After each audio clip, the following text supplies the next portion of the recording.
Hey gorgeous artist friends, welcome to this new angle. I'm so happy to be here in my studio today because it feels like the first day in the studio. We've just had a month, almost a month of school holidays over. We've moved house, we've sold the house, we've actually cleaned the house and handed over. So I feel like today is going to be a great start to my creative practice, this channel, and all of that stuff. So all right, enough of life update. I want to share with you a really fun video today because I knew I needed to make a video today to get it out to my Patreons today and to the YouTube wider world by Thursday, and I just didn't feel like painting. Like I feel like something else. So I'm very excited to bring to you part 2 of my favorite vintage floral books in my collection that I want to share, that I really love so much. Make sure to watch to the end of the video because I'm going to be sharing with you something really exciting that I'm doing this September regards to vintage florals, regards to painting, and regards to teaching. So let's dive right into the painting. The video, I mean. Let's dive right into the video. Alright, the first lovely book I want to show you is called The Country Diary of an Edwardian Lady by Edith Holden. It's quite a famous book actually because it is a very, very sweet journal of this lady called Edith Holden, and it is a reproduction of her diary of the year of 1906. And I believe she is English, so she resides in the UK, and therefore it being her diary of her beautiful illustrations of all the months from January all the way to December, she puts in her diary what she sees, what she observes in nature in terms of birds and leaves, animals, and she writes down all the things that she observes around her. And although the illustration is somewhat I wouldn't say it's super advanced, it is just so inspiring to look into someone's actual diary, actual nature journal, and this beautiful observation that she has of everything that's waking around her in the early spring, from March to April. And although I am not in the northern hemisphere, I'm not in the UK, I have lived there before. So I can appreciate all the things that she sees emerging around her at the different times of the year. So if you are residing in England, you might know this book already, but even if you're in the northern hemisphere, this is such a beautiful book. So it's June, you see she's got the irises coming up, foxgloves, so bloody inspiring. Insects and everything. So I really, really love this book. I found this book, I believe, I'll link her Instagram page below. She actually sells vintage books which she curates and sources all over Australia. She sells them via Instagram. So if you're not in Australia, it might be a bit difficult for you to get on her list or to have her send it to you. I'm not sure. Her name's Amy, and this is a book that I sourced from her. Love it so much. Country Diary of an Edwardian Lady. All right, the next book I want to show you is somewhat similar, The Country Flowers of a Victorian Lady. So I believe after the popularity of this book, a few other versions did come out, and this one's by Fanny Robinson. And in a similar vein, this is in 1977. All right, okay, so it says here in 1977, this book was published and it became so crazy popular, and therefore this one came around. And what I love about this book is you can see that it's just a little bit more updated, and I actually like the paintings a little bit more, and I do love how she's integrated you know, calligraphy, poetry, and she's got all the flowers that come out during a certain time of the year. So pansies and forget-me-nots. What else? And I like that she's got little bouquets going on as well that she paints. So it's not just single flowers. So these little bouquets here and there. And I have used these as reference for some of my paintings that I've done before. I won't dig them up right now, but look at that. It's just gorgeous. Daffodils, primrose, dog rose, hawthorn, and periwinkle. So I do like this one, very much so. Now I will link the where you can buy these books, if I can, in the description below. But because these are secondhand and vintage books, it's really hard for me to provide a link. So the best thing you should do is just take note of the title and go search it for yourself on secondhand bookshops online like eBay. So yeah, I really did love this one so much. I did paint a lot of paintings from this book, also in the same vein as the one I showed you previously. Now the next one that I'm going to show you is Eucalypts, and it is very Australian, very Australiana, but it is so pretty. Like, it focuses on all the different eucalyptus gum leaves and flowers, and if you didn't know, there are hundreds if not thousands of variety of gum leaves or eucalyptus trees and bushes and shrubs and plants, endless. And this is such a great, wonderful illustrated recording of it.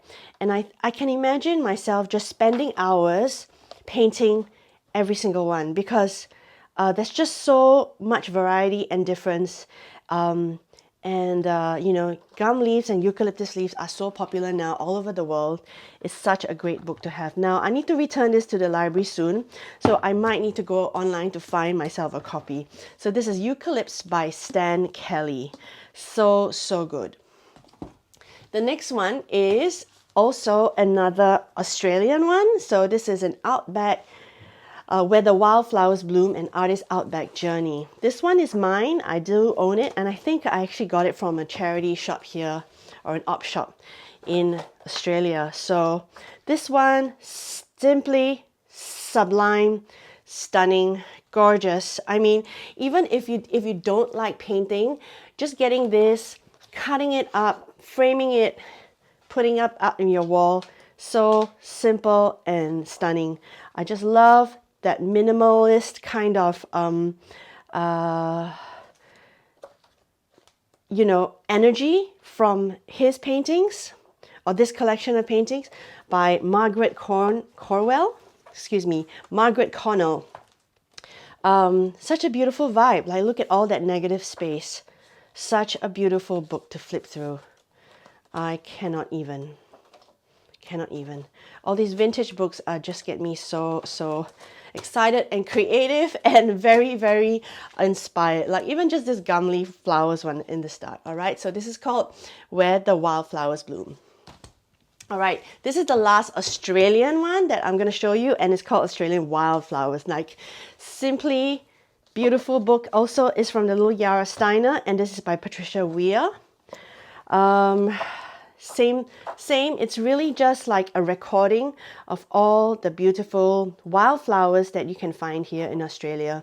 Back in the day, when photography is not a thing, this is the whole point of botanical illustrations. And although I don't paint in this style, and I don't try or, you know, attempt to, because I don't have the patience of the people back then, but they're just incredible for reference and inspiration. Yeah. And if you are just watching this here when the videos come out, I actually have a workshop that I am, a course rather, that I am teaching with Penn Art Studio in a couple of months in September, and I'll tell you more about that towards the end of the video. It's basically called Recreating Vintage Florals with Watercolor. And yeah, as you can see, vintage florals are a huge inspiration for me. All right, I've got two more books left to show you. This one is called Fruits of the World. It's not a floral book, but oh gosh, is it gorgeous and rich in its illustration. Okay, it's by an artist called Castle. It says Castle there, but let me see, let me read. I'm so overwhelmed, sorry. This is actually in illustrations by Marilena Pistoia, and it is translated from Italian. So how wonderful is that? And this book is also mine, and I also bought this from Amy from her Instagram page. And she rarely has these beautiful books. So if you want to get in there, you got to go and like stalk her a little bit. Then you can actually get these books off her, and her prices are amazing. So what I love about this fruit book, oh, look at me. This is actually me painting one of these. I think this is an Emma Lefebvre tutorial I did ages ago. And the one's stuck in there. So very, very realistic looking illustration of all the common fruit and vegetable. So if you are into painting fruit and vegetable, I really think this is a great book. I don't paint it as often, but sometimes I do feel like I'm in the mood for a fruit or two. And it's just a wonderful way to, you know, learn about values and the shapes and highlights and things like that. Isn't this beautiful? Yep.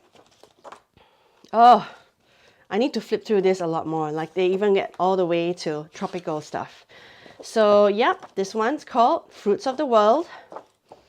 And I think it's in the same kind of vein from Flowers of the World or Wildflowers of the World. I do have another vintage book video here, which I'll pop up in this corner here, which you can watch. And that was the first one I did about maybe a year ago now, almost a year ago. This is almost like a part 2. So that's it, Fruits of the World.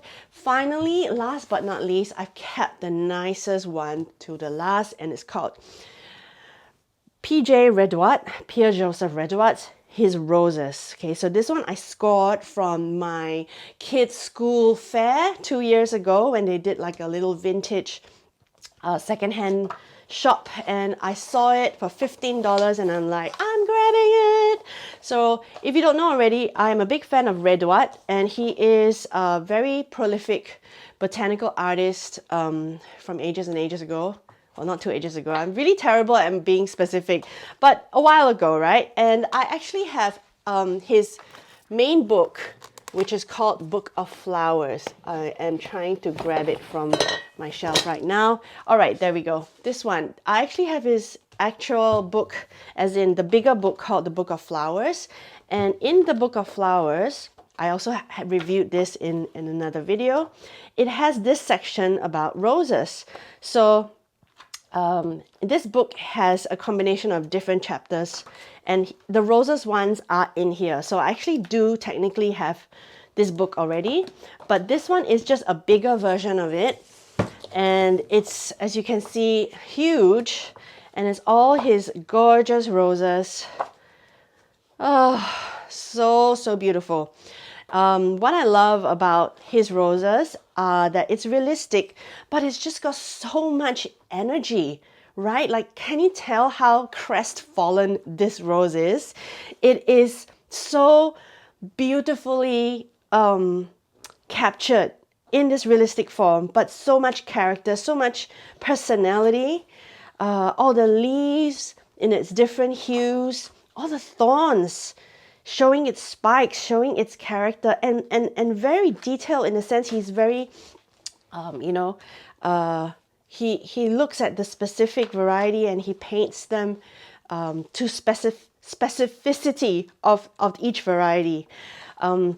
If you sign up for my course, Recreating Vintage Flowers with Watercolor, we'll be doing heaps of Pierre Joseph Redoute's florals in watercolor, which I'll tell you more about.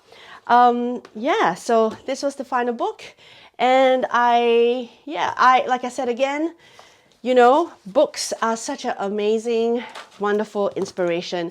Not only can you flip through them while you are just, you know, looking for inspiration. It's so much nicer to flip through a book than, you know, scouring through Pinterest. And also it just beautifies your studio, your home, when you put it up and you know that it's there. So yeah, that's my vintage floral book review today. So thanks for watching till here. I really hope you enjoyed and get inspired by all the vintage books that I've just showed you. So like I said in the video, I'm teaching a 5-week-long course with Penn Art Studio this September, live on Zoom for 5 weeks, and all the details I will pop in to this little promo video that I did for this course. So if you're interested, keep watching to learn more about it. Otherwise, I'll see you in the next video. See you later. Bye. Hello creative people, my name is Crystal and I'm a watercolor botanical artist based in Australia in a beautiful valley called Warburton in the state of Victoria. I am so excited because I am going to be teaching with Pennsylvania Art Studio this fall, and I will be teaching a course that I call Recreating Vintage Florals in Loose Watercolor Style. If you hear the word vintage florals and you think about botanical art, more likely than not, you think about these beautiful, realistic, olden style paintings where artists in the past would try their best to replicate as realistically and as detailed as possible these gorgeous flowers and plants of our natural world. Now that we have photographs, we still love these vintage florals. I really am excited to be sharing this sort of experience and this process that I use and I have done over the years, which is recreating these vintage florals in my own watercolor loose style. Yes, the course is 5 weeks long. I will be taking you through a journey that starts all the way from the foundations of watercolor. We talk about techniques, color mixing, color theory. We dive into composition, and of course the whole time we will be inspired and admire all these wonderful vintage floral paintings, and we will work on recreating them on our own. So I really hope you can join me on this 5-week long course. I am so excited and I hope to see you there.